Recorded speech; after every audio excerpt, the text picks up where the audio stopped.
آگے دیکھتے ہیں آیت نمبر 83.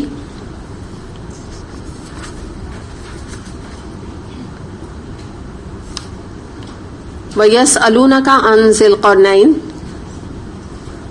قُلْ سَأَتْلُو عَلَيْكُمْ مِنْهُ ذِكْرًا.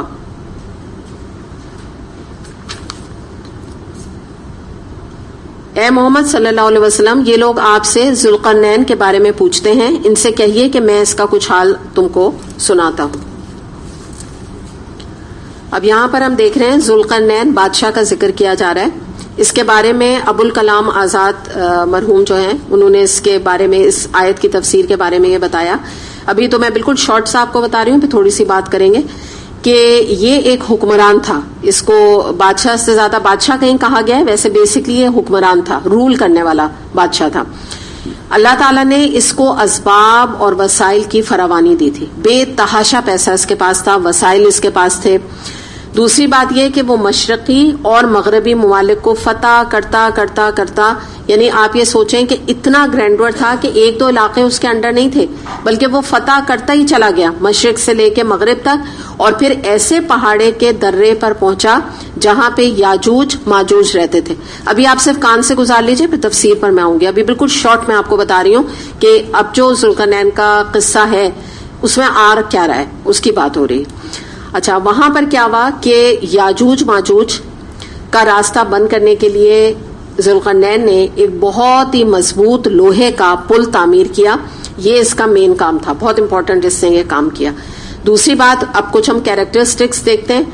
ذوالقرنین کے نمبر 1 عادل بادشاہ تھا، تقوی والا بادشاہ تھا، اللہ سے ڈرنے والا تھا، آخرت پہ ایمان رکھتا تھا. آپ متقی سے سمجھ لیجئے کہ بہت نیک تھا.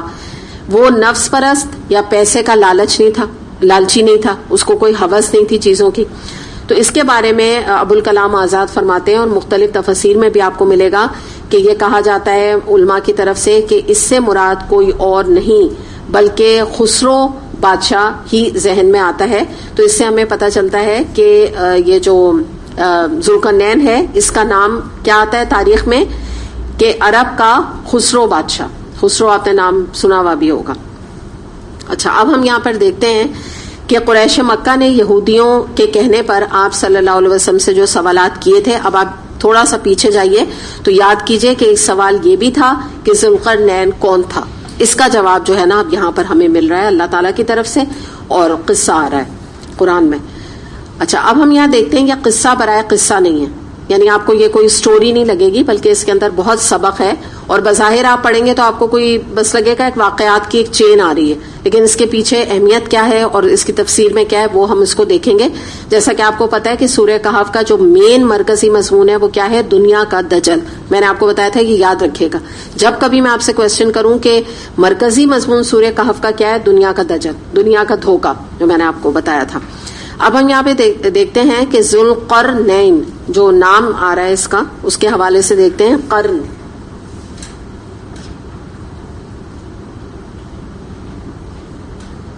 ٹھیک ہے، اس کے نام مختلف معنی ہیں، مفسرین نے مختلف کیے ہیں. سب سے پہلے ہم دیکھتے ہیں کہ اس سے مراد ہے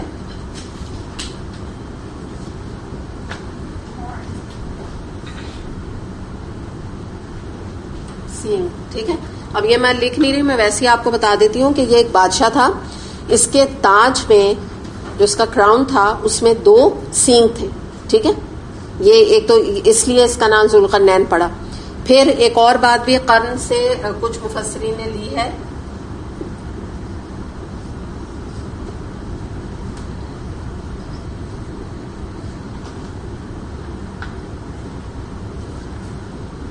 اور تیسرا جو ہے قرن، جو اصل ورڈ ہے نا قرن کے معنی ہیں پھیلی ہوئی، یعنی اس کی حکومت مشرق اور مغرب تک پھیلی ہوئی تھی.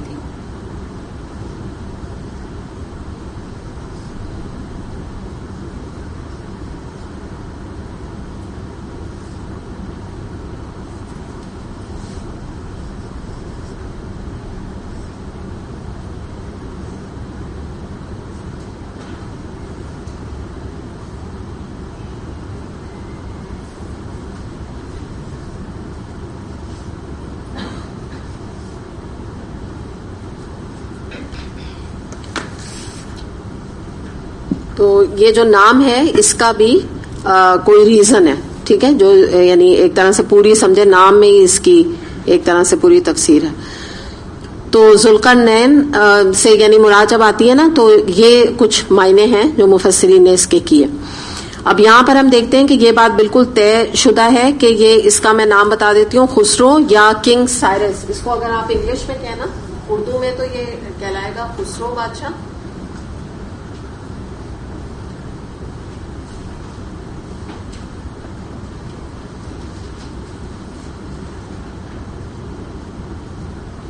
ٹھیک ہے, اس کو انگلش میں اگر آپ ہسٹوریکل بکس میں دیکھیں نا, ان میں بھی اس کا قصہ آتا ہے, تو کنگ سائرس نام آتا ہے, اور اگر ہم ویسے دیکھیں اردو میں تو خسرو بادشاہ. ٹھیک ہے, تو یہ اس کا ذکر ہے. اس کے بارے میں تھوڑی سی اس کا ہسٹوریکل فیکٹ میں دے دیتی ہوں کہ 549 قبل مسیح میں یہ ایران کا بادشاہ تھا. دوسری بات یہ کہ یہودی اس کو اپنا محسن مانتے تھے, جیوز. وجہ کیا تھی کہ اس نے یہودیوں کو نبوکت نظر کی غلامی سے نجات دلائی تھی. اب یہ کیا واقعہ تھا, سورہ البقرہ میں ہم نے پڑھا تھا جب ہم نے بنی اسرائیل کی تاریخ کی تھی, عرصہ ہو گیا تو آپ کے ذہن سے نکل گیا ہوگا. تو اس میں ہم نے یہ دیکھا تھا کہ بنی اسرائیل کی اخلاقی حالت جب بہت خراب ہو گئی تھی تو اللہ تعالیٰ کی طرف سے ان پر عذاب کا کوڑا برسا تھا نبوکت نظر کی شکل میں. یہ بہت ہی ظالم بادشاہ تھا جو آ کے ان کے اوپر گورن کرنے لگا تھا اور اس نے بڑا ظلم کا بازار گرم کیا تھا. تو یہ نبوکت نظر نے, یہ بابل کا بادشاہ تھا, 586 قبل مسیح پر اس نے یروشلم میں حملہ کیا اور یہودیوں کو قیدی بنا کر یہ بابل لے گیا. بابل ایک علاقہ تھا, تو یہودی وہاں کئی سال ان کی غلامی میں رہے. تو اس کے بارے میں یہ آتا ہے کہ انہوں نے ذوالقرنین نے ان کو کیا کیا کہ اس سے نجات دلائی, اس غلامی سے. تو اس لیے یہودی بھی جو ہے ان کو بہت زیادہ عزت دیتے تھے اور ان کو بہت زیادہ رسپیکٹ دیا کرتے تھے. تو یہ کچھ ہسٹوریکل فیکٹ ہے, یا آپ نہ بھی لکھیں تو یہاں پر کچھ اس میں تفسیر میں ضرورت نہیں ہے. یہاں صرف ہمیں ان کی جو نام کے حوالے سے جو چیز ہے یہ بہت امپورٹنٹ ہے, جو مفسرین نے ان کے بارے میں لکھا ہے نام کے حوالے سے, وہ جاننا ضروری ہے. اب ہم آگے چلتے ہیں. آگے کیا کیا, آیت نمبر ہے 84-85. انا مکننا لہو فی الارض وآتیناہ من کل شیء سببا فاتبع سببا. ہم نے اس کو زمین میں اقتدار عطا کر رکھا تھا اور اسے ہر قسم کے اسباب و وسائل بخشے تھے. اس نے پہلے مغرب کی طرف ایک مہم کا سر و سامان کیا. اب ہم دیکھتے ہیں کہ سببا جو بات آ رہی ہے اس کو ہمیں دیکھنے کی ضرورت ہے کہ سبب کے اصلی معنی رسی کے ہیں. آپ جو قرآن کا ٹیکسٹ دیکھیے اس میں آ رہا ہے نا سببا, میں اس کی بات کر رہی ہوں. تو سببا سے مراد رسی ہے, یعنی مراد یہ ہے کہ اس کا اطلاق ایسے ذریعے پر ہوتا ہے, ایسے وسیلے پر ہوتا ہے جو کوئی مقصد حاصل کرنے کے لیے استعمال کیا جائے. یعنی مراد یہ ہے کہ یہاں کے کانٹیکس میں جب ہم دیکھیں تو ہمیں پتہ چلے گا کہ اللہ تعالیٰ نے ذوالقرنین کو ایسے ساز و سامان دیا, ایسے وسائل دیے, ایسے ریسورسز دیے جس سے کام کر کے اس نے ایک ملک کے بعد, ایک شہر کے بعد دوسرے شہر میں وہ فتوحات حاصل کرتا گیا, دشمنوں کو نیچے کرتا گیا, اور جو بھی ظالم حکمران اس کے سامنے آتے تھے ان کو وہ نیست و نابود کر دیتا تھا. جیسے ایک کی تو مثال میں نے آپ کو دی بھی. اس طرح سے اسی کے یہ جو سببا ہے, یہ لکھ دوں میں اس کے معنی سببا کے, یا آپ لوگ کو آ گیا سمجھ میں؟ پہلے آپ لوگ قرآنک ٹیکسٹ دیکھ لیں کہ میں بات کس کی کر رہی ہوں, وہ سمجھ آئی ہے نا آپ کو آیت تک؟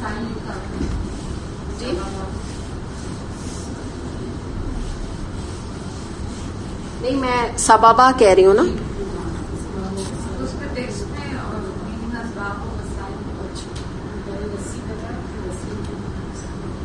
ٹھیک ہے, سببن جو ہے اس کو میں آپ کو یہاں پہ بتا رہی ہوں کہ پہلا راستہ آپ کو میں نے بتایا ہے رسی. یس, تو اس کو آپ نا رسی, اب رسی تو نہیں ہم اس کو لیں گے نا, ہم یہاں پر اس کو لیں گے کہ ذریعہ یا وسیلہ. ذریعہ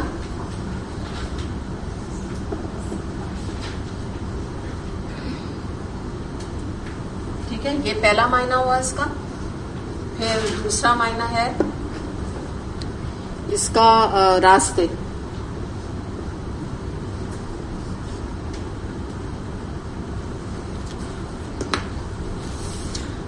اچھا, اب جو ہے نا, اب میں پہلا تو میں نے آپ کو بتا دیا تھا ساز و سامان و وسائل مراد ہے, ذریعے اختیار کیے. سیکنڈ معنی ہے راستے, یعنی مراد یہ ہے کہ اللہ تعالیٰ کے دیے ہوئے وسائل سے اس نے مزید وسائل پیدا کیے, مزید راستے بنائے. نہیں کہتے ایک راستے سے دوسرا راستہ بنتا چلا گیا. یعنی مراد یہاں پر کیا ہے کہ اللہ تعالیٰ کے پیدا کردہ لوہا اللہ نے پیدا کیا, تو اس نے اس لوہے سے مختلف چیزیں بنا کر نوع انسانی جو بھی ان کے اس کے آگے فاتح اقوام تھیں, جو مطلب مفتو تھیں, جن کو اس نے فتح کیا تھا, ان کے لیے اس نے ان کی بہبود اور ان کے زندگی میں آسانیوں پیدا کرنے کے لیے بہت سی چیزیں بنائیں, جن میں کہ ایک لوہے کا پل بھی اس نے تعمیر کیا. اس کی طرف یہاں اشارہ ہے. تو اب ہم یہاں دیکھتے ہیں, آگے بڑھتے ہیں کہ سب سے پہلے میں نے آپ کو جیسے بتایا کہ ذوالقرنین کے بارے میں جو کوالٹیز آتی ہیں کہ نیک بادشاہ تھا, عادل بادشاہ تھا, متقی تھا, دنیا پرست نہیں تھا, لالچی نہیں تھا, اور اللہ کو ماننے والا تھا, توحید پہ قائم تھا. یہ سب اس کی کوالٹیز ہیں. اگر ہم ایک ان جنرل پوچھیں نا کہ بھئی اس کی کیا تعریف ہے اس کی یا کیا کیریکٹرسٹکس ہیں. اچھا, اب اس قصے کو جو ذوالقرنین کا ہم کرنے جا رہے ہیں, اگر آپ اس کو ماضی میں آپ چلے جائیں, پہلا قصہ اصحاب کہف کا, اس سے آپ جوڑیں, تو آپ کو یہ پتا چلے گا کہ جیسے کچھ نوجوانوں کا جب ہم نے تذکرہ کیا تھا تو ہم نے اصحاب کہف کے بارے میں جو ان کے اوپر بڑے سخت حالات گزرے تھے, تو ہمیں دو ایکسٹریمز نظر آ رہی ہیں.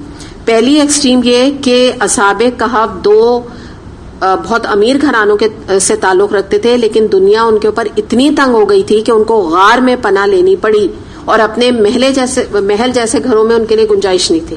ٹھیک ہے. دوسرا ہم دیکھتے ہیں کہ یہاں پر جب ہم دیکھ رہے ہیں سورت کا تقریباً یہ واقعے میں آخری حصہ آ رہا ہے, تو ذوالقرنین کے متعلق ہمیں کیا دوسرا رخ کیا نظر آ رہا ہے کہ ایمان والوں پر کبھی دنیا اتنی وسیع بھی ہو سکتی ہے کہ مشرق سے لے کے مغرب تک کا وہ حکمران تھا, اور اتنی دنیا میں وہ یعنی گھوم پھر کے یہ علاقہ کانکر کیا, فلاں علاقہ کیا, یعنی دور دور اس کا نام و شہرت تھا. تو دو ایکسٹریمز ہو گئی نا. یہ ایک تو پہلی بات آپ سمجھ لیں. دوسری بات یہاں اب یہ بات جو ہمارے سمجھنے کی ہے وہ یہ ہے, جو ہمیں سمجھائی جا رہی ہے ان آیات کے ذریعے سے, کہ ایمان والوں پر, ایمان پر چلتے ہوئے یا متقیوں کی زندگی میں یہ دو ایکسٹریمز آ سکتی ہیں. اسی طرح سے دوسری چیز یہ ہے کہ یہ دونوں جو ایکسٹریمز ہیں یہ ایمان کے منافی نہیں. جیسے میں جو بات آپ کو سمجھانے جا رہی ہوں وہ آپ سمجھیں کہ ایمان اور بیچارگی, ایمان اور مظلومیت, یا ایمان اور محرومی لازم اور مظلوم ہے. ہم نے ایسے سمجھا ہے نا, ایسے ہی سمجھتے ہیں نا. ایمان ہے تو بس بیچارے مسلمان, بیچارے سوری مسلم. تو یہ یہاں پر ہمیں ذوالقرنین کے واقعے سے بڑی اہم بات پتہ چل رہی ہے کہ they don't go hand on hand, یہ ساتھ ساتھ نہیں جاتی ہیں چیزیں, مظلومیت اور اسلام. جبکہ حقیقت کیا ہے کہ نیک ہونے کا یہ مطلب نہیں ہے کہ انسان اپنی ساری خواہشات کے اوپر پابندی لگا دے, یا اس کے اوپر پیسہ اگر ہے تو بہت بڑے گناہ کی بات ہے. تو پیسہ خود اپنی ذات سے نہ کوئی جس کو کہتے ہیں نا کہ گناہ کا کام ہے, نہ کوئی بہت اچھا کام ہے. یعنی پیسے کا ہونا, بات یہ اس کا استعمال اس کو اچھا یا برا بناتا ہے, بیسکلی بات یہ. دوسری بات یہ کہ نیک وہ نہیں ہوتا کہ جس کے پاس کوئی پیسہ نہیں ہے, کوئی اقتدار نہیں ہے, بلکہ نیک وہ ہے جو کہ امیر ہو یا غریب ہو, وہ اللہ کے دین کی اور نبی کریم صلی اللہ علیہ وسلم کی اطاعت کرتا ہے. تو اس تصور کو ہمیں ہٹانے کی ضرورت ہے کہ کیونکہ امیر ہے تو وہ برا ہے, کیونکہ وہ بادشاہ ہے تو وہ بڑا ظالم ہے, کیونکہ وہ مثال کے طور پہ بہت ایلیٹ کلاس میں رہتا ہے, کوئی بہت محل میں رہتا ہے, تو بس وہ یقینی طور پہ بہت برا ہوگا. تو یہ بات ہے کہ ایمان کے ساتھ غربت بھی ہے تو بھی الحمدللہ, لیکن اگر ایمان کے ساتھ بہت دولت ہے بادشاہوں والی تو بھی الحمدللہ, اگر وہ اللہ کے فرما بردار ہیں. تو غربت بری ہے نہ دولت بری ہے, نہ دولت اچھی ہے نہ غربت اچھی ہے, اگر آپ یوں سمجھیں نا کہ مطلب یہ اچھا برا برا اچھے کا ہمیں اسٹیٹمنٹ دینے کی ضرورت نہیں ہے پیسے یا نہیں پیسے کے معاملے میں. اچھا, ہمارے ساتھ معاملہ کیا ہوتا ہے کہ جب ہم ایمان والوں کے پاس دولت دیکھتے ہیں تو ہم پریشان ہو جاتے ہیں, اس لیے کہ ہم نے صدیوں سے اسلام کا عروج نہیں دیکھا. ہم نے اسلام کو آزاد, خود مختار, بااعتماد, باروب یا باوقار نہیں دیکھا ہے. حقیقت یہ ہے. تو اس کی وجہ سے ہم نے جب اسلام کو ہمیشہ ڈاؤن ٹروڈن دیکھا, مظلوم دیکھا, نیچے دیکھا, بے بس دیکھا, تو یہی معیار ہم نے بنا لیا ہے عام طور پہ. ہمارا مائنڈ سیٹ یہی ہے. تو ہم جب قرآن پڑھتے ہیں اور ذوالقرنین حیدر کا, میرے پتہ نہیں کیا بار بار حیدر نکل رہا ہے, سوری, ذوالقرنین کا واقعہ ہم پڑھتے ہیں تو ہمیں یہ پتہ چلتا ہے کہ اتنا گرینڈور کے باوجود ترقی اور اتنا عروج مسلمانوں کو بھی ملا ہے ایک وقت میں. یہ ہم سے ہضم ابھی نہیں ہوتا نا. ہمارے ذہن میں بڑے کون ہیں آج؟ رشیا، امریکہ، جرمنی، آسٹریلیا، کینیڈا، یہی سب کنٹریز ہیں نا جن کو ہم بہت بڑا مانتے ہیں. اور ہم تصور، اگر ابھی ہمیں کوئی کہہ دے نا کہ پاکستان میں بہت وہ ہے، بڑی کنٹری ہے، بڑی اس کی عزت ہے، تو ہم کہیں گے کیوں مذاق کر رہے ہیں، ایسے کہیں گے نا. اور واقعی شاید مذاق ہے بھی، کوئی کہے گا ہی نہیں. تو یہ بات کیا ہے کہ ہم نے نا ایسا سمجھا کہ ہمارا ماضی بھی ایسا ہے. بس یہ بات کو آپ سمجھ لیں. اور یہ ذوالقرنین کی بات نہیں ہے، اس کے بعد بھی تاریخ پڑھنے سے ہمیں اندازہ ہوتا ہے کہ کسی زمانے میں مسلمانوں کو کتنا عروج ملا. یعنی اس کے بعد بھی مختلف ادوار آئے جب اسلام کو بہت زیادہ اقتدار ملا، عروج ملا. اگر آپ دیکھیں سلیمان علیہ السلام کو دیکھ لیں، پھر آپ آگے اور آ جائیں اور بھی مسلمان بادشاہوں کی طرف آ جائیں تو بڑا عروج پایا ہے انہوں نے. تو اسے ہم یہ دیکھنے کی ضرورت ہے کہ اس مائنڈ سیٹ کو، یہ سوچنا، اب آگے کے لیے بھی میں آپ سے بات کر رہی ہوں کہ یہ سوچنا کہ اب اسلام کو کبھی عروج نہیں مل سکتا. تو میں اللہ تعالیٰ سے مایوسی نہیں رکھنی چاہیے، کیونکہ اسلام آیا ہی اس لیے ہے کہ دوسرے ادیان کے اوپر یہ ڈومیننٹ ہو. یہ ڈومینیٹ کرنے کے لیے آیا ہے، یہ انڈر رہنے کے لیے نہیں آیا ہے. یہ دوسرے دینوں کے انڈر رہ ہی نہیں سکتا. یہ آیا ہی اس لیے ہے کہ یہ تمام ادیان کے اوپر غالب ہو جائے. اور بات ایک اور ہمیں سبق جو مل رہا ہے کہ وقت کی بات ہے، کبھی اللہ سے ڈرنے والے متقیوں پہ دنیا تنگ ہو جاتی ہے، اور کبھی اللہ سے ڈرنے والے متقیوں پر دنیا اتنی وسیع ہو جاتی ہے جیسے ذوالقرنین کے اوپر. اور تنگ کس پر ہو گئی تھی؟ اصحاب کہف پر. تو آپ یہ بات یاد رکھیے کہ اگر اللہ تعالیٰ کو دولت، پیسہ پسند نہیں ہوتا تو اللہ تعالیٰ اسلام میں ہمیں کہتے تھے کہ دنیا سے کنارہ کشی اختیار کرو. تجارت وغیرہ کوئی کرنے کی ضرورت نہیں ہے، کوئی باہر نکلنے کی ضرورت نہیں، کوئی سودا سلف لینے کی ضرورت نہیں ہے، کوئی کھانے پینے کی چیزیں لینے کی ضرورت نہیں ہے نا. یعنی پھر تو اکانومی جو چل رہی ہے، جو تجارت ہو رہی ہے، ہم جا کے بازار میں چیزیں خرید رہے ہیں نا، تو تجارت ہو رہی ہے نا، چل رہی ہے، ہم سب استعمال کر رہے ہیں، چاہے وہ دین پہ ہیں چاہے نہیں ہے دین پہ، ہے نا بات. تو یہی والی بات ہے کہ اگر دنیا سے کٹنے کا حکم ہوتا، دولت اتنی بری چیز ہوتی، تجارت اتنی بری چیز ہوتی، تو اللہ تعالیٰ یہ کیوں نظام بناتے تجارت کے، اکنامک سسٹم کیوں بنتا. دوسری بات فائنانس ہو گئی، ٹریڈ ہو گئی، معاشرتی آداب اللہ تعالیٰ نے کیوں قرآن میں بنائے. قوم شعیب کا مسئلہ کیا تھا؟ تجارت میں مسئلہ تھا نا ان کا، کہ چیزوں کو صحیح نہیں تولتے تھے. تو اللہ تعالیٰ نے ہماری اس کو اصلاح کی، ہماری اس ٹاپک کو، اس ایشو کو اللہ تعالیٰ قرآن میں لے کر آئے. پھر اس کے بعد آپ دیکھیں کہ کنارہ کشی اختیار کرنا اسلامی مزاج نہیں. کہ آپ یہ کہیں کہ فلاں امیر ہیں یہ بہت برے ہیں، ان کا 2000-4000 گز پہ گھر ہے، یہ انہوں نے فراڈ کے بغیر نہیں بنایا، سود کے بغیر نہیں بنایا. یہ بالکل غلط سوچ ہے. کبھی بھی انسان کو کسی کا پیسہ، مال، دولت دیکھ کے نہیں سوچنا چاہیے، کیونکہ آپ کے سامنے ذوالقرنین کی مثال موجود ہے. اتنا بڑا بادشاہ، اتنا متقی بادشاہ، اور اتنا کچھ پیسہ اس کے پاس موجود تھا. تو مال کا استعمال اس کو اچھا برا بناتا ہے. دوسری بات یہ کہ ایک اور بات یاد رکھیے گا، دین کی دعوت دینے سے دین نافذ نہیں ہوتا. دین کو نافذ کرنے کے لیے اسباب چاہیے ہوتے ہیں، ریسورسز چاہیے ہوتی ہیں، ہیومن ریسورس، فائنینشیل ریسورس. جب یہ سب جمع ہوتے ہیں تو دین نافذ ہوتا ہے. میں آپ کو ایک سمپل مثال دوں. یہ بلڈنگ ہے، تو مجھے جو اس کے بارے میں جتنا پتا ہے اس کے حساب سے میں آپ کو بتا دوں کہ یہ بلڈنگ کا خریدنا، جس وقت یہ خریدی جا رہی تھی، تو اس بلڈنگ کا خریدنا کوئی آسان کام نہیں تھا. یہ نہ جانے کتنے کروڑ کے آپ بھی اندازہ لگا سکتے ہیں یہ بلڈنگ تھی. ٹھیک ہے، تو اب اس میں جو بھی اس ادارے کے اسٹوڈنٹس تھے انہوں نے اپنا جو کچھ، کسی نے اپنا زیور ڈونیٹ کیا، کسی نے اپنے پیسے، کسی نے چوڑیاں، کسی نے اپنا سیٹ، شادیوں کے سیٹ تک اس بلڈنگ میں لوگوں کے اسٹوڈنٹس کے لگے ہوئے ہیں جو یہاں کے پڑھے ہوئے لوگ ہیں. یعنی میں آپ کو اس کی گواہی دے کے بتا سکتی ہوں. ٹھیک، تو اب آپ مجھے بتائیے کہ کیا یہ ایک دین کا کام کرنے کے لیے فائنینشیل ریسورس چاہیے تھی نا. ایک اکیلا ایک کوئی سی او بن گیا، ہیڈ بن گیا. اب یہ تو نہیں کہ وہ اتنے کروڑوں کا جو ہے رقم وہی لگائے، وہی سب کچھ چلائے، وہی اے سی چلائے. یا ہر ایک کا تو اتنا نہیں ہوتا نا معاملہ.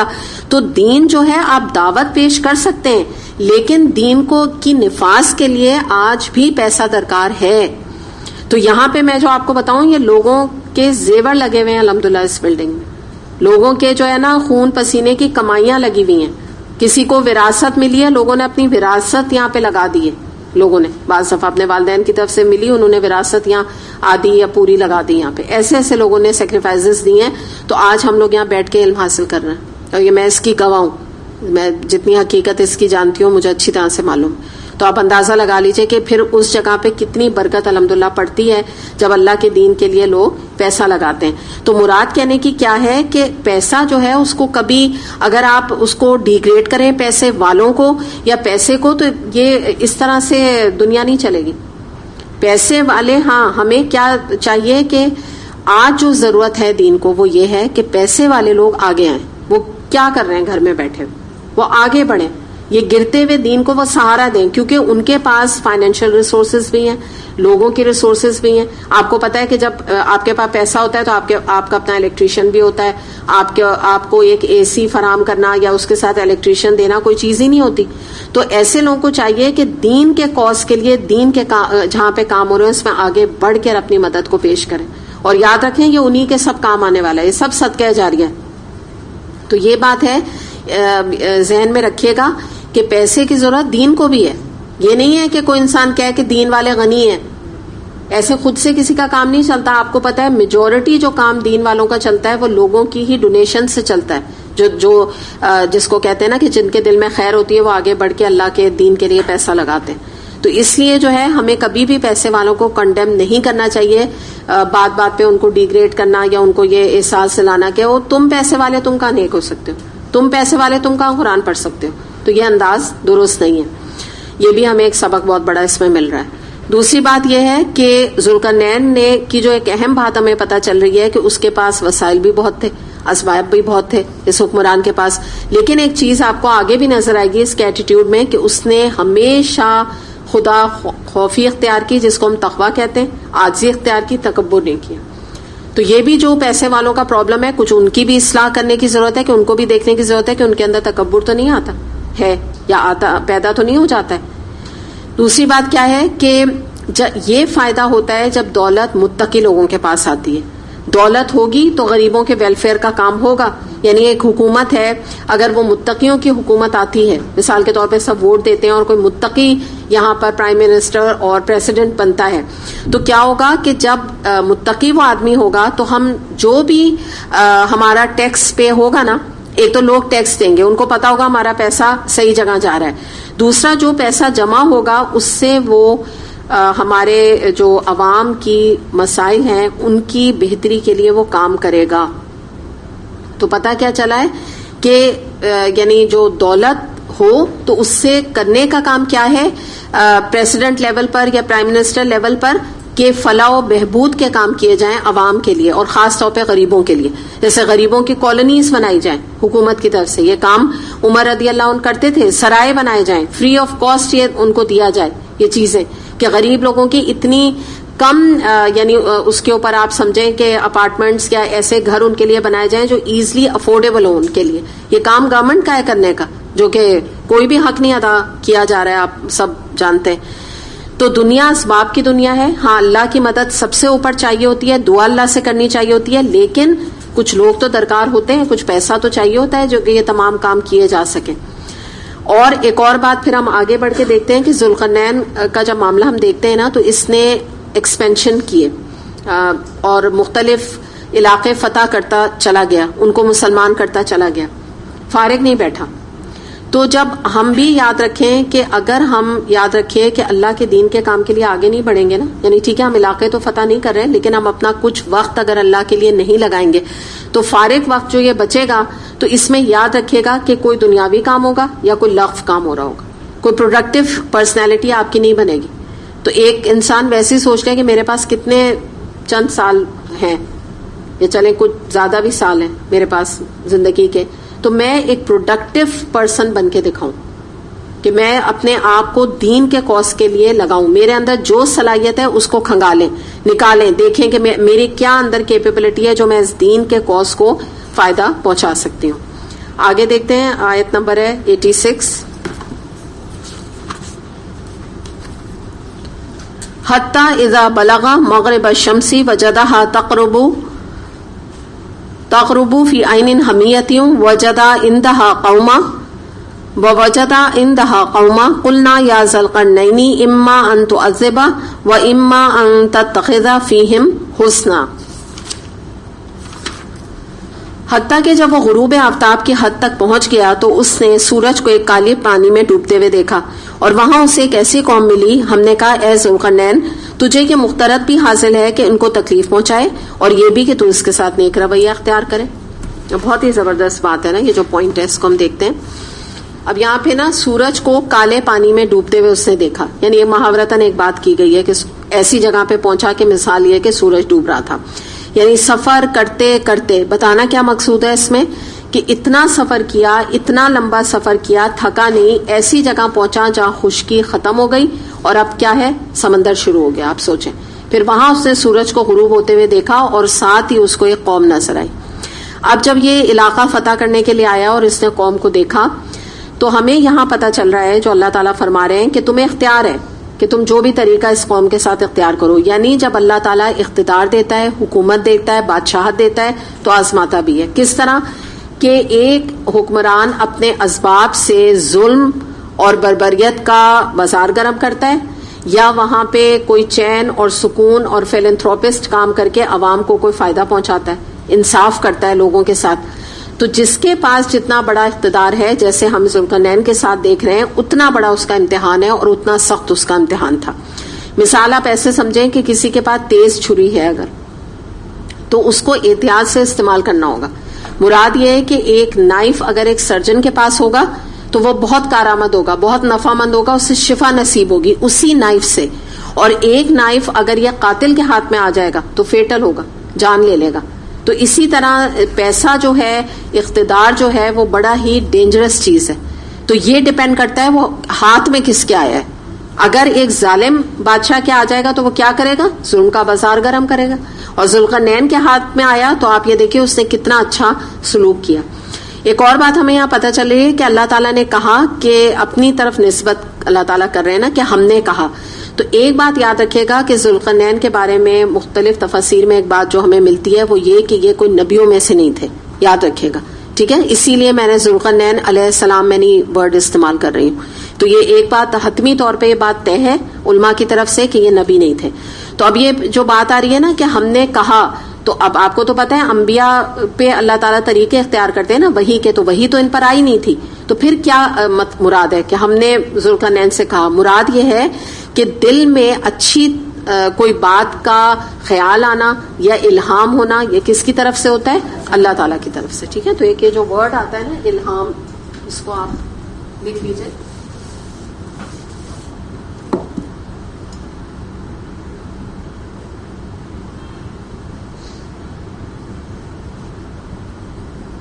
اللہ تعالیٰ نے ان کے دل میں الہام کی یہ بات کہ دیکھو تم جو بھی تم اب اختیار کرو کہ تم فتح کر کے کرتے کیا ہو.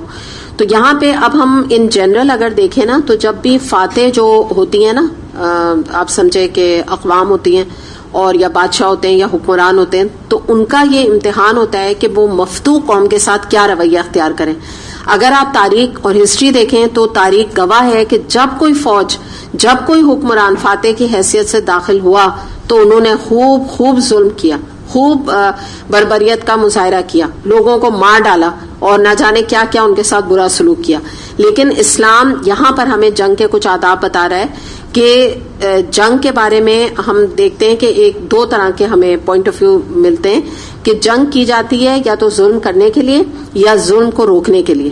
تو یہاں ہمیں ذوالقرنین کے بارے میں پتہ چلتا ہے کہ اس نے جنگ فی سبیل اللہ کی اور ظلم کو ختم کرنے کے لیے کی. وہ جنگی آداب کا اس نے اسلامی لحاظ سے خیال رکھا. دوسری طرف اگر آپ کفار کو دیکھیں یا غیر مومنوں کو دیکھیں، وہ جب ملک فتح کرتے ہیں تو صرف اور صرف اپنے فائدے کے لیے کرتے ہیں. سبیل الدنیا وہ یہ کام کرتے ہیں. دنیا کے متاع کے اوپر ان کی نظر ہوتی ہے، اس علاقے کے بارے میں ان کو ایک فتح کرنے کے لیے پیسہ کمانے پر نظر ہوتی ہے، لالچ ہوتی ہے اس علاقے کی.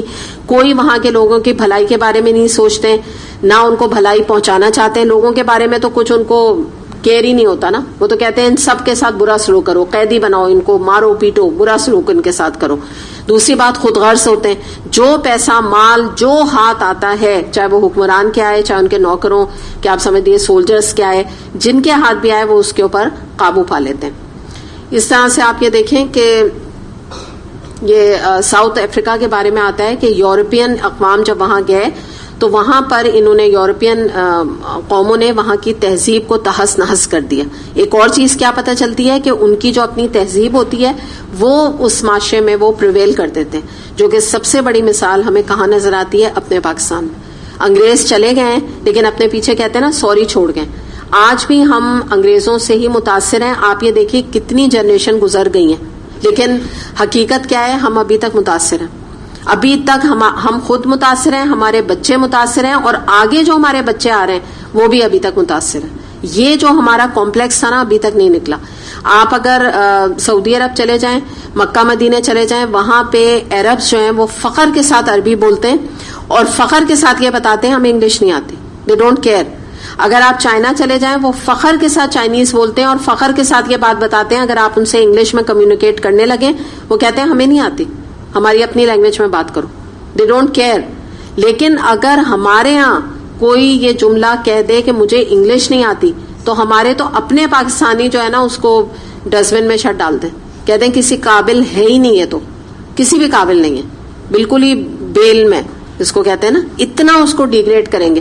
یہ ایک زمانے میں, اب تو وہ زمانہ ختم ہو گیا, آپ کو یاد ہوگا کیونکہ اب تو کیمبرج سسٹم آ گیا نا بچوں کے, میجورٹی اسکولس میں آ گیا, میجورٹی کیا آلموسٹ سارے گورنمنٹ اسکولس کے علاوہ. تو آپ کو ایک زمانہ یاد ہے کہ انگلش میڈیم اور اردو میڈیم کا بڑا نام لیا جاتا تھا. فلاں انگلش میڈیم اسکول سے پڑھیں, یا اگر کوئی بات کر رہے ہوتے تھے تو اس طرح سے اس کو کلیئر کرتے تھے کہ فلاں لڑکی وہ انگلش میڈیم کی پڑھی ہے, فلاں اردو میڈیم کی. پہلے یہ کمپلیکسز تھے. تو دیکھیں انگلش لینگویج کے خلاف کوئی نہیں ہے, ضرور ایک آج کی ماڈرن لینگویج ہے, آگے ترقی کرنے کے لیے بہت فائدہ مند ہے. آپ گوگل کریں, آپ کو بہت کچھ انفارمیشن آپ کو جو انگلش میں ملے گی اور کسی لینگویج میں آپ کو نہیں ملے گی, بہت فائدہ ہے. لیکن اپنی جو ہماری مادری زبان ہے اردو, اس کو ڈیگریڈ کرنے کی کیا ضرورت ہے؟ ضرور سیکھیں. نبی کریم صلی اللہ علیہ وسلم نے لینگویج سیکھنے سے منع نہیں کیا, آپ نے اپنے صحابہ کرام کو لینگویج سکھائی ہیں مختلف قسم کی, تو وہ ایشو نہیں ہے. ایشو سارا یہ ہے انگلش سیکھیں, لیکن اپنی لینگویج کو ڈیگریڈ کیوں کرتے ہیں؟ لوگوں میں کیوں تقسیم کرتے ہیں کہ یہ اردو میڈیم ہے, یا یہ کہ اگر کوئی عورت یا کوئی بچی بہت اچھی اردو بولے یا اردو میں بات کرے تو اس کو کمپلیکس کا احساس دلاتے ہیں, یا اس سے بعض دفعہ لوگ پسند نہیں کرتے شادی کرنا کہ یہ تو ہم گئے تھے لڑکے کیا کہتے ہیں تو انگلش ہی نہیں بول رہی تھی, اس کو تو انگلش ہی نہیں آتی. اس دن کچھ بات ہوئی تھی تو کوئی بتا رہا تھا کہ اس نے اپنے جو بچہ تھا تو اپنی امی سے پوچھا تھا, امی یہ انگلش بول لے گی نا, بس یہ بتا دیں, انگلش تو بول لے گی نا, بات تو کر لے گی انگلش میں مجھ سے یا میرے کوئی فرینڈ سب کے ساتھ, یہ بس مجھے بتا دیں. کچھ اور فکر نہیں, نماز پڑھ رہی ہے نہیں پڑھ رہی ہے, کوئی مطلب شکل صورت کی بھی نہیں پرواہ, انگلش بس انگلش بول لیں. میں آپ کو بالکل یہ بتا رہی ہوں یہ بات. تو یہ لڑکوں کی انسیکیورٹیز ہیں, اور انہوں نے کی بھی مطلب ایسی ہی لڑکی سے کی جو ان کو 2 چوائسز تھیں ان کے, لیکن انہوں نے جو پریفرنس دی ہے وہ صرف انگلش کو دی تھی, میں جن کا بتا رہی ہوں آپ کو 2 رشتوں میں, کہ انہوں نے کہا نہیں ہر صورت میں بس اور کچھ نہیں چاہیے, بس وہ فر جس کو کہتے ہیں نا انگلش بولتی ہو تاکہ میری بے عزتی نہ ہو معاشرتی لیول پر نا, سوشلی. تو یہ جو چیز ہے یہ ہمارا جو کمپلیکس ہے نا کسی طرح ہمارا نکلتا نہیں ہے. تو یہ ہمیں دیکھنے کی ضرورت ہے کہ اگر, اور یا یہ کہ ہمارے اگر ہم سے بڑے ہیں یا ہمارے خاندان والے ہیں یا ہماری نانی ہیں یا ہماری مثال کے طور پہ کوئی آپ کی چچی ہیں یا خالہ ہیں, وہ نہیں بول سکتی انگلش یا انہیں نہیں آتی, تو یہ ہمیں کوئی حق نہیں پہنچتا ہے کہ ہم ان کو ڈیگریڈ کریں یا ان کا مذاق اڑائیں اس بات کے اوپر کہ ان کو انگلش نہیں آتی. یہ کیا کمال ہے انگلش میں, جو جن کو انگلش آتی ہے وہ کیا لائن لگا کے سیدھے جنت میں جائیں گے؟ یو آر ویلکم, آئیے سب انگلش بولنے والے, ایسے فرشتے کہیں گے؟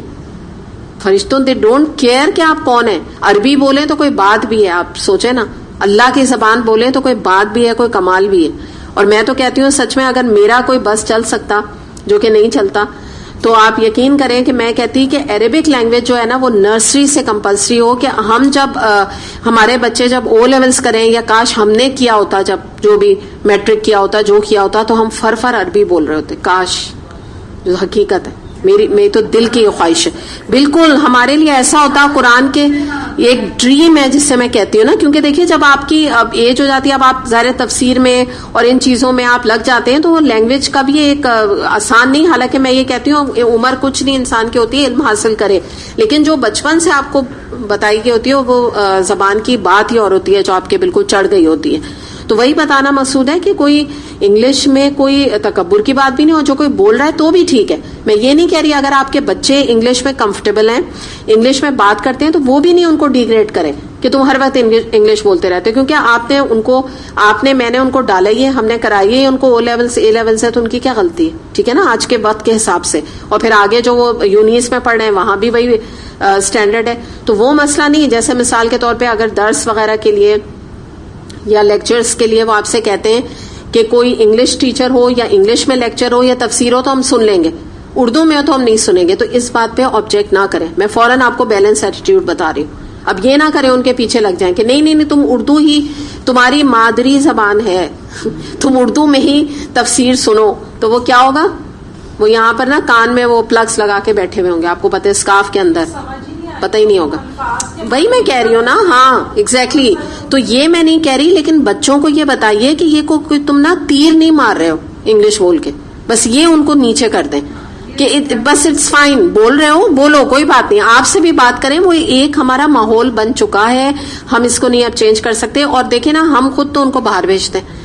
اب میجورٹی کے آپ دیکھیں بچے جو ہے نا اس وقت امریکہ میں اور لنڈن میں پڑھ رہے ہیں، تو they need to know this language. ان کے پاس چوائس کچھ نہیں ہے کہ نہیں نا. تو یہ ہے کہ یہ سب ٹھیک ہے، بس ان کو یہ بتا دیں کہ یہ کوئی تکبر کا ذریعہ نہیں. یا تمہاری اگر ابھی خالہ آئی ہیں تو ان کو تمیز سے سلام کرو، ہائے، یہ کرنے کی ضرورت نہیں. اس پر ٹوکیں کہ یہ کوئی تمیز نہیں کہ اگر تم امریکہ سے آئے ہو تو ہائے اور بائے یہ نہ کرو. جو تمہاری تہذیب ہے اس میں سلام دعا ان سے کرو، خیریت پوچھو. اور بڑوں سے ان کو کہتے ہیں کہ جیسے نانی دادی کے لیول پر ان سے انگلش بولنے کی ضرورت نہیں. جو صحیح بات ہے کہ جو ان کو سمجھ نہیں آ رہی، آپ کو تو پتا ہے کیا نہیں، ان کو تو نہیں آئے گی نا سمجھ، تو ان سے یہ ایک جو عزت کا تقاضا وہ اختیار کرو. لیکن اترانا اس کے اوپر اور مذاق اڑانا، یا نوکر جیسا ہمارے گھر میں ہوتے ہیں بیچارے، آپ کو پتا ہے نا عجیب عجیب چیزیں انگلش کی بول رہے ہوتے ہیں. آپ کوئی چیز لانے کو کہہ دیں تو وہ کچھ کا کچھ بولیں گے نا، تو بچے ہنستے ہیں. تو کوئی ضرورت نہیں ہے اس بات کے اوپر ہنسنے کی. ان کی آپ کریکشن کر دیں کہ بھائی ورڈ یہ نہیں یہ ہے، جیسے کچھ بھی وہ بول رہے ہیں نا غلط اگر بول رہے ہیں. تو بس یہ ہمیں دیکھنے کی ضرورت ہے، کیونکہ یہ جو چیز وہی ہم یہاں پر بات کر رہے ہیں نا کہ میجورٹی. ایک اور چیز ہمیں پتہ لگتی ہے کہ جب یہ فاتح آتی ہیں نا، اقوام آتی ہیں یا حکمران آتے ہیں، تو سب سے پہلا کام یہ کیا کرتے ہیں، یہ تہذیب کے اوپر بھی انفلوئنس ڈال دیتے ہیں. ان کے طریقے، اب ان کے طریقے جو ہے وہ قوم اپنا لیتی ہے. جیسے ایک اور میں آپ کو مثال دے کے بتاؤں، یہ جو مہندی مائیوں کا ہم ہر وقت مرثیہ پڑھتے رہتے ہیں نا، مہندی مائیوں ڈھولکیاں، اور یہ سب مرثیہ اچھی چیز نہیں ویسے تو اجازت نہیں ہے، گناہ ہے، تو مگر پڑھتے ہیں ہم نا. تو یہ جو پڑھتے رہتے ہیں یہ کہاں سے آیا ہے بتائیے؟ دیکھوں میں کتنی آپ کو معلومات ہے. بالکل اس سے پہلے انڈیا سے، ٹھیک ہے نا، ہندوؤں سے انفلوئنس ہوئے. تو جو حقیقت ہے وہ میں آپ کے سامنے رکھ رہی ہوں. میرے خود وہاں بہت رشتہ دار ہیں انڈیا میں، صحیح، لیکن جو حقیقت ہے میں آپ کو بتا رہی ہوں کیونکہ وہی بتاتے ہیں. تو وہاں پہ آپ کو پتا ہے کہ ہندوؤں کے ساتھ، کیونکہ برابر کے گھر میں ہندو ہیں، تو ان کا جو رہن سہن دیکھ کے مسلمانوں نے مہندی مائیوں یہ تمام رسومات سیکھ لی. لیکن جو بچنا چاہتا ہے، تو آج بھی اگر آپ ہمارے اتنے ریلیٹیوز ہیں، آپ دیکھیں وہ نہیں ان چیزوں میں جاتے ہیں، نہ وہ اس چیز کو ایکنالج کرتے ہیں. جی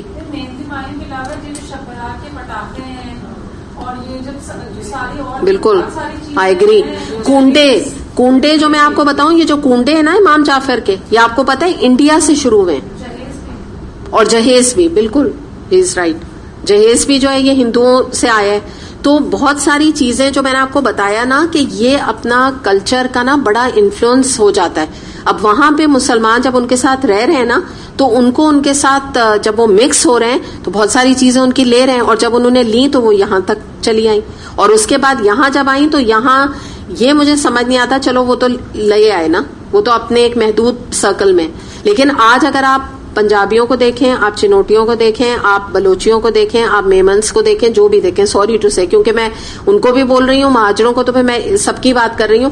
تو ان کے اندر یہ کہاں سے اتنا آ گیا دکھاوا اور پیسے کا لٹانا؟ اتنا تو سچ میں ان لوگوں میں بھی نہیں ہے. یعنی انڈیا سے جو لوگ آئے وہ اتنا نہیں لٹاتے جتنے اب یہاں کے پاکستانی لٹا رہے. کوئی برا نہ مانے پلیز، کیوں مجھے نہیں پتا آپ میں سے کون میمن ہے، کون چنوٹی ہے، کون مہاجر ہے، کون انڈیا کا ہے، ٹھیک ہے نا. ہم عزت نہیں، ہم پرسنلی بات نہیں کر رہے، ہم معاشرتی لیول پہ کر رہے ہیں. کوئی لمٹ ہے پنجابیوں میں اور آئی ایم سوری ٹو سے چنوٹیوں میں پیسہ اڑانے کی؟ لمٹ نہیں ہے. یعنی لوگ پناہ مانگتے ہیں, انہی کے اپنے لوگ جو ہے نا کہتے ہیں پناہ مانگتے ہیں جو دین کی طرف ہیں, کہتے ہیں ہمارے لوگوں کا نہ پوچھو, جو اڑانا پیسے کا اسراف ہے ایسا اسراف نہیں دیکھا کبھی.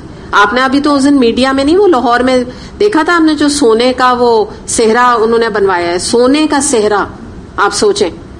تو یہ اس طرح کی چیزیں جو ہیں یہ پھر کہاں سے آ گئی نا. چلے جو بات ہے میں تو بتا رہی ہوں کہ یہ مہندی مائیوں لیا انڈیا سے ہی ہے, لیکن یہ آگے بڑھ کے پھر یہ چیزیں تو اٹ مینس ہم نے خود گرو کی نا. بھئی ہمیں کیا ضرورت تھی کہ ان کی چیزیں آپ نے لے لی ان سے. آپ اپنا ایک آئیڈینٹی یہاں بناتے. تو بہرحال یہ انفلوئنس ہوتا ہے, بہت بڑا کلچر کا ہوتا ہے. جی بالکل بالکل, بہت اچھی بات آپ کہہ رہی ہیں. بالکل بالکل آپ صحیح کہہ رہی ہیں. یہ انڈیا میں بھی ہمارے جو ریلیٹیوز ہیں وہ یہی بتاتے ہیں وہاں پہ کہ یہ تو ڈاکٹر ذاکر نائک نے آ کے اتنا دین وہاں پھیلا دیا ہے. ورنہ آپ یقین کریں جو یہ بات کہہ رہی ہیں نا, مسلمان اگر ہیں بھی نا اپنے خول میں بیٹھے ہیں, آگے نہیں بات پھیلاتے, آگے کوئی بات نہیں پھیلاتے کہ یہ چیز بدعت ہے, یہ چیز شرک ہے. اپنے ہی خول میں ہے, ڈر کے یا whatever I don't know کیا پرابلم ہے, اپنے میں بیٹھے رہتے ہیں اگر عمل بھی کر رہے ہیں. اور یہ تو ڈاکٹر ذاکر نائک نے گھر گھر میں الحمدللہ جو وہاں پہ چینج پیدا اگر آیا ہے نا, کوئی دین اور اسلام اگر آج آپ کو انڈیا میں نظر آتا ہے نا, اگر آپ کے کوئی ریلیٹیو ہیں, یہ ڈاکٹر ذاکر نائک کا لائے ہوا, اللہ تعالیٰ ان کو جو ہے نا اچھا رکھے. اب دیکھیں ان پہ بھی کتنا سخت وقت ہے, ان کو تو ایکسپیل کیا ہوا ہے انڈیا سے, لیکن میں ویسے بتا رہی ہوں وہ بیچ بو گئے, وہ اپنا کام کر گئے, اللہ تعالیٰ نے ان سے لے لیا. تو بہرحال بات ساری یہی پہ ہمیں یہاں پر پتہ چل رہی ہے کہ ان کا بڑا گہرا انفلوئنس پڑتا ہے اقوام کا. تو یہاں پر ہم یہ دیکھیں گے کہ ذوالقرنین کا جب معاملہ ہم دیکھتے ہیں تو اس نے جس علاقے میں گیا اس کو فتح کرتا چلا گیا, ان کو مسلمان کرتا چلا گیا, انڈیفرنٹ ہو کے نہیں بیٹھا. تو یہ پتا چل رہے ہیں کہ لوگ زیادہ تر دنیا میں فی سبیل نفس جنگ کرتے ہیں, جبکہ ذوالقرنین نے فی سبیل اللہ جنگ کی. اس چیز کو سمجھیں آپ. دوسری بات یہ کہ طاقت کے ظالمانہ چیز جو ہوتی ہے اس سے کیا چیز روکتی ہے؟ اللہ سے تعلق, اللہ کی معرفت, اللہ کا احساس, اللہ کا ڈر جو ذوالقرنین کے اندر تھا. پھر یہ کہ آپ یہ دیکھیے کہ جو جتنا دین میں آگے بڑھنا چاہتا ہے نا, یعنی اگر آپ بھی دین میں, جیسے ہم ذوالقرنین کو دیکھ رہے ہیں, ایک علاقہ دوسرا علاقہ فتح کرتا چلا گیا, ایسے ہی آپ اگر چاہتے ہیں کہ دین میں آپ آگے بڑھتے جائیں, آپ اسٹوڈنٹ ہیں, پھر اس کے بعد آپ پڑھانے لگیں, یا آپ کچھ لکھنے لکھانے کا دین کا کام کرنے لگیں, یا آپ کوئی ڈونیشنز کے حوالے سے دین کو اسٹرانگ کرنے کی کوشش کریں, تو کیا ہے, قرآن سے تعلق قائم کرنا ضروری ہے. اس سے جوڑ کے ہی آپ دین کا کچھ کام آگے کر سکتے ہیں, ورنہ بیکار ہیں ہم اپنے گھر میں اگر بیٹھے رہیں.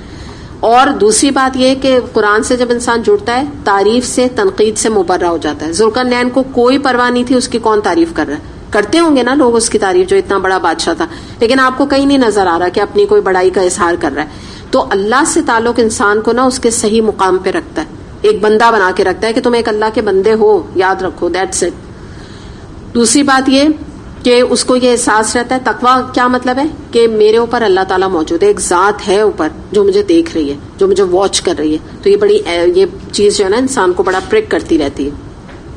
دوسری بات, اللہ تعالیٰ ذو انتقام بھی ہے, اللہ تعالیٰ العزیز بھی ہے. تو ہمیں اللہ تعالیٰ کی غفور الرحیم والی صفت تو یاد ہے, قہار والی ذو انتقام, انتقام لینے والا, یہ صفت یاد نہیں رکھتے. تو یہ بھی یاد انسان کو رہتا ہے, جیسے ذوالقرنین کو یہ یاد تھا کہ اگر میں نے کسی کے اوپر ظلم کیا تو اللہ مجھ سے انتقام لے لے گا, ذو انتقام ہے اللہ تعالیٰ, یہ یاد رکھا انہوں نے. تو بہرحال یہاں پر ہم یہ دیکھتے ہیں کہ ملک کو جب فتح کرے آدمی تو اپنی شان میں اضافہ کرنا مطلوب نہیں ہونا چاہیے, جو کہ ہمیں عام طور پہ دنیا میں نظر آتا ہے, یا تجوریاں بھرنا مقصد نہیں ہونا چاہیے, یا اپنی پروڈکٹس کو بیچنے کے لیے منڈیاں تلاش کرنے کے لیے کوئی جگہ پہ قبضہ کر کے نہیں بیٹھ جانا چاہیے, خود غرضی نہیں ہونی چاہیے, انصاف وہاں پہ کرنا چاہیے, لوگوں کی بہتری کا کام کرنا چاہیے. اور جو چیزیں میں آپ کو بتا رہی ہوں حقیقتاً ذوالقرنین نے اپنی عوام کے ساتھ اور اپنے لوگوں کے ساتھ کی, جہاں جہاں وہ علاقہ فتح کرتا چلے گئے. اب بالکل جو ہم نے یہاں پہ بات آئی تھی نا, اس کو بالکل ہم سم اپ کر لیتے ہیں کہ اللہ تعالیٰ نے ذوالقرنین کو غلبہ دے کر یہ کہا کہ تم اب اپنی قوم جو تمہارے انڈر قوم آتی جا رہی ہے اس کو دیکھ لو. خاص طور پہ ایک بستی میں آ کے جب وہ رکے کہ تم چاہو قوم کو قتل کر دو, تم چاہو تو قیدی بنا لو, فدیہ دے کر تم بطور احسان چھوڑ دو, تم چاہو تو ان کو مسلمان بنا لو, یہ سب کچھ تمہارے ہاتھ میں.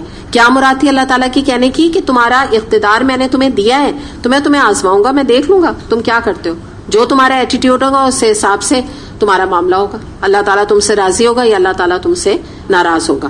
تو جتنا بڑا اقتدار ہے، جتنا بڑا اسٹیٹس ہے، جتنا بڑا رتبہ ہے، اتنا بڑا امتحان ہے، یاد رکھیے گا. یہ جس کے شہرت کے ساتھ، پیسے کے ساتھ، رتبے کے ساتھ اور علم کے ساتھ انسان کی آزمائش اور امتحان بھی بڑھتا جاتا ہے، بڑھتا یعنی ایک لیول اس کا امتحان کا بھی بڑھتا چلا جاتا ہے. اور پھر اللہ تعالیٰ دیکھتا ہے اس امتحان میں پورا اترا، اچھا اس امتحان میں یہ بندہ پورا اترا کہ نہیں اترا. تو یہ جو ہے آپ سمجھیں کہ یہ اقتدار کا امتحان اتنا سخت ہوتا ہے کہ ذوالقرنین کے بارے میں ہم دیکھتے ہیں کہ وہ پورا کا پورا اس چیز میں اترے. اور جبکہ آج آپ دیکھیں کہ لوگوں کو اگر چھوٹی موٹی جابس بعض دفعہ مل جاتی ہے اور خاص طور پہ کوئی گورنمنٹ لیول کی یا جہاں کچھ لینے دینے کا معاملہ ہو تو وہ تو اپنے کو پتہ نہیں کیا سمجھنے لگتے ہیں. آپ کو پتا ہے نا، لوگ اگر فائلیں لے کر آئیں تو ان کو ڈی گریڈ کرتے ہیں، کہتے ہیں کل آنا، ٹائم نہیں تھا، ابھی میں فلاں جگہ جا رہا ہوں، ابھی وقت نہیں ہے، گھڑی دیکھ کے کہتے ہیں اب تو آفس بند ہونے کا ٹائم ہو گیا ہے. اتنا پریشان عوام کو لوگ کرتے ہیں ایک چھوٹی سی جاب کے پیچھے. لیکن ہم جب ذوالقرنین کے بارے میں دیکھتے ہیں تو ہم یہ دیکھتے ہیں اس کا بہترین معاملہ تھا اپنی عوام کے ساتھ. اچھا چلیں اتنا ہی ہم کریں گے. اور کچھ اناؤنسمنٹس ہیں. وآخر دعوانا ان الحمدللہ رب العالمین. سبحانک اللہم وبحمدک، اشہد ان لا الہ الا انت، استغفرک واتوب الیک. السلام علیکم ورحمۃ اللہ وبرکاتہ.